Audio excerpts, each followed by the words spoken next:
திருவெம்பாவையின் 16வது திருப்பாட்டு.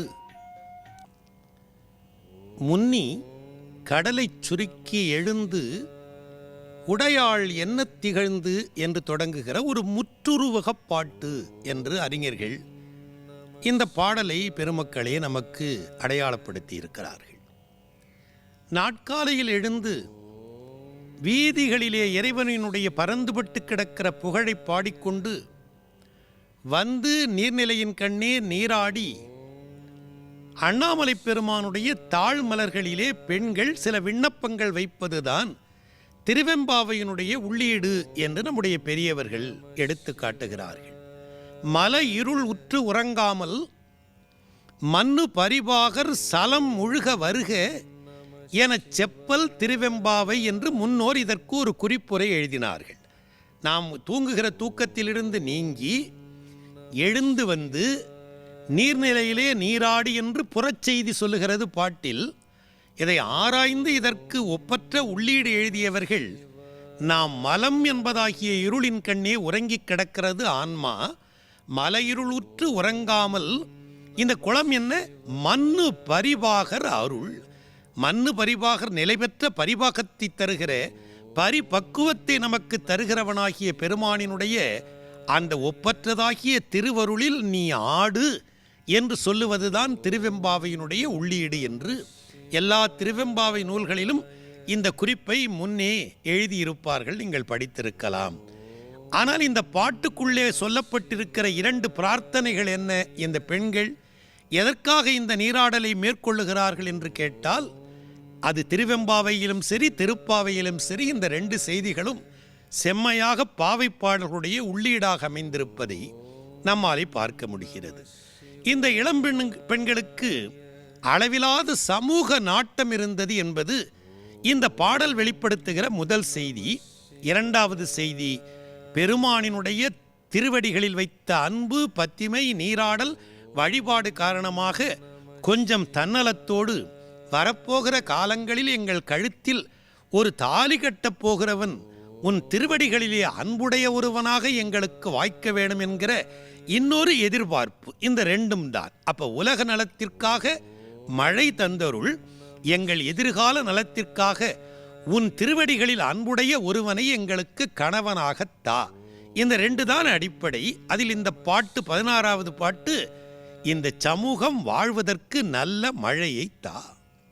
கந்தபுராணம் என்று பிற்காலத்தில் முருகனினுடைய பேரருளை வியந்து காஞ்சியில் வாழ்ந்த கச்சியப்பரால் பாடப்பட்ட ஒரு அற்புதமான பெருங்காப்பியம் உண்டு. சைவ பெருமக்களும் தமிழறிந்தவர்களும் அறிவார்கள். அதனுடைய கடவுள் வாழ்த்து எப்படி தெரியுமா தொடங்குகிறது? வான்முகில் வழாது பெய்க, வானத்திலிருந்து எப்போது பார்த்தாலும் இடையராது மேகங்கள் மழையை பொழியட்டும் என்று பாடுகிறது. முருகப்பெருமானுடைய வாழ்த்து கடைசியில தான் வருகிறது.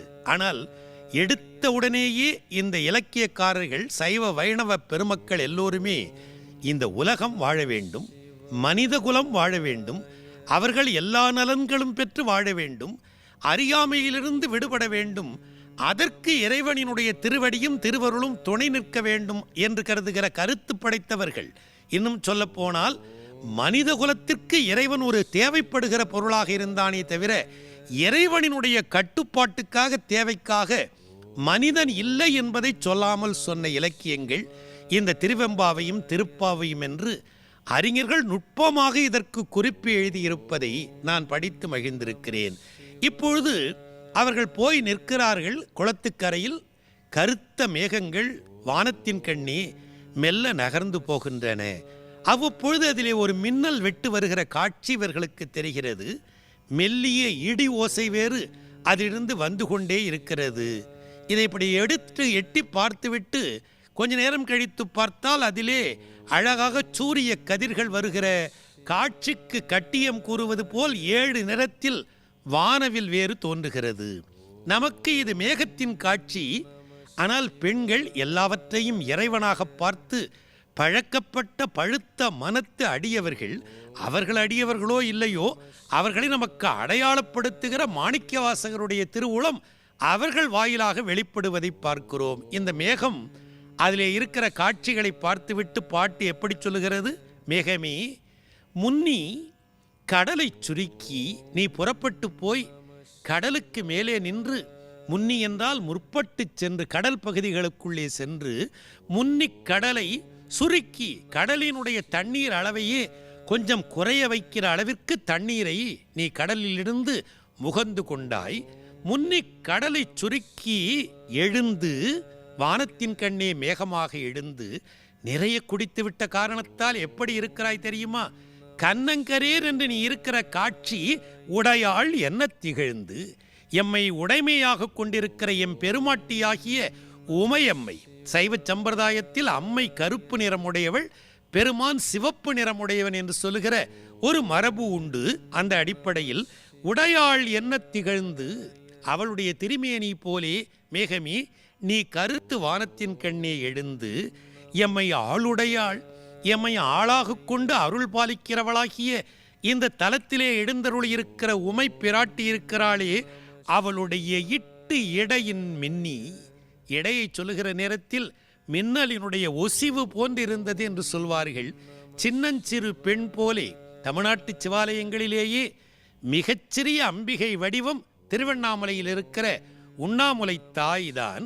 அவருடைய திருமேனியை அபிடேக காலங்களில் பார்த்தால் அவளுடைய எடை ஒசிவும் பேரழகும் நமக்கு புலப்படும்.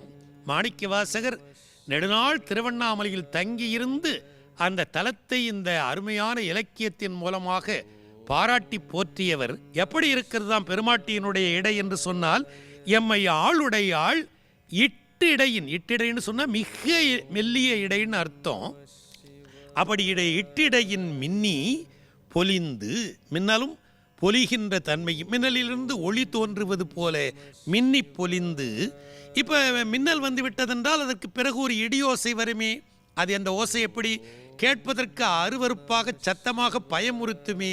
ஆனால் அம்மையோடு ஒப்பிடுகிற பொழுது பயமுறுத்தக்கூடாதுன்னு கருதி எம் பிராட்டி திருவடி மேல் பொன்னஞ்சிலம்பில் சிலம்பி, எங்கள் பிராட்டி தன்னுடைய திருவடி மேல் அணிந்திருக்கிற பொற்சிலம்புகள் இருக்குல்ல, அவள் நடையிடுகிற நேரத்தின் கண்ணே அவற்றிலிருந்து எப்படி கலீர் கலீர் என்று ஓசை வருமோ, அப்படி இடிக்கிற பொழுது கூட பயமுறுத்துகிற இடியாக இல்லாமல் எம்பெருமாட்டியினுடைய திருவடி சிலம்பிலிருந்து வருகிற இன்னோசை போல இடியை நீ நல்க வேணும்.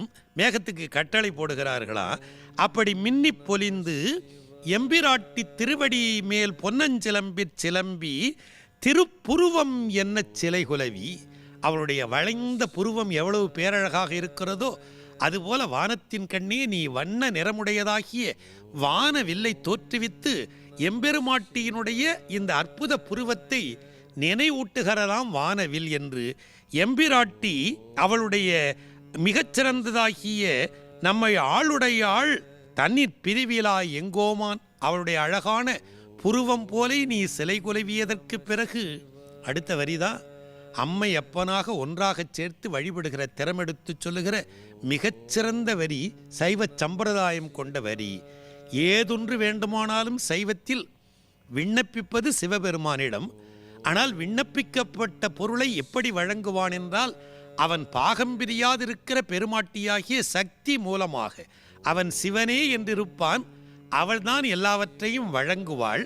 இதை எப்படி சேர்த்து சொல்லுகிறார் மாணிக்கவாசக பெருமான் என்றால், நம் தம்மை ஆளுடையாள், நம்மை ஆளாக கொண்டவளாகிய பெருமாட்டி தன்னில் பிரிவிலா, அவளை எக்காலத்திலும் தன்னை விட்டு பிரிந்தறியாத தன்மையுடையவனாகிய பெருமான் தன்னிற் பிரிவிலா எங்கோமான், எங்கள் தலைவனாகிய அண்ணாமலையில் எழுந்தருளியிருக்கிற பெருமான் அன்பர்க்கு முன்னி, அன்பர்க்கு அவனுடைய திருவடிகளை வந்து வழிபடுகிறவர்களுக்கு முன்னின்னா அவர்கள் வாயால் சொல்லுவதற்கு முன்னரே இன்னது குறித்து வந்திருக்கிறார்கள் என்று தெரிந்து தானே முற்பட்டு முன்னி அவள் நமக்கு முன்சுரக்கும் இன்னருளே.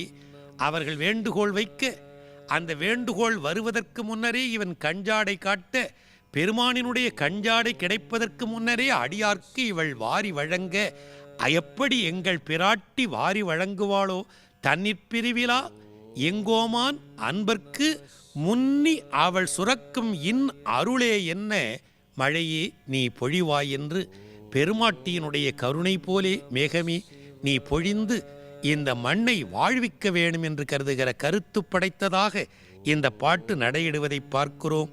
முன்னி அவள் நமக்கு முன்சுரக்கும் இன்னருளே என்ன பொழியாய் மழை ஏலோர் எம்பாவாய் என்று நீராடலை பற்றிய செய்திகளோ கொஞ்சம் கொஞ்சமாக பாட்டை வளர்த்தெடுத்து கொண்டு போகிற போது ஆரம்ப காலத்தில் விளையாட்டு, கேலி, கிண்டல், பெண்களுக்கு இடையிலே இருப்பதாகிய மிகச்சிறந்ததாகிய உரையாடல் உத்திகள் கொஞ்சம் கொஞ்சமாக வளர்ந்தமைந்து நீராடுகிற திறம், ஆடுகிற போது வெறும் நீராட்டு வேண்டாம், இறைவன் திருநாமம் சொல்லி ஆடுங்கள் என்றெல்லாம் கொண்டு பாட்டுக்கள் வளர வளர அவர்கள் மன வளர்ச்சியை காட்டுவார் போல இப்பொழுது இந்த உலகத்தில் மக்களினுடைய நலம் பெருகுவதற்கு மழை வேண்டும்.